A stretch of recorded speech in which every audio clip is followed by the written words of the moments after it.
বন্ধুরা, আজকে আমি একটা সুন্দর গল্প বলবো। সেই গল্প খরগোশ আর একটা কচ্ছপকে। চলো গল্পটা বলা যাক। একদিন খরগোশ আর কচ্ছপ ঝগড়া করছে যে আমি বেশি জোরে দৌড়তে পারি।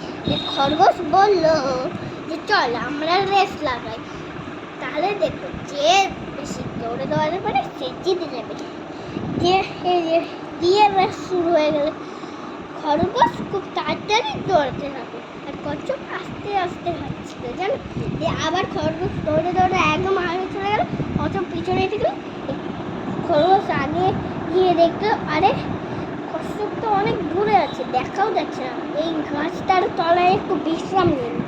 যে বিশ্রাম নিয়ে এলো, খরগোশ এসে দেখলো আরে খরগোশটা তো এখানে ঘুমাচ্ছে। তাই দেখে কচ্ছপটা গিয়ে জিতে গেল। এবার খরগোশকে খবর পেল হরিণ না কচ্ছপ জিতে গেছে। কচ্ছপের খরগোশের মন খারাপ হয়ে গেল আর কচ্ছপ জিতে গেল।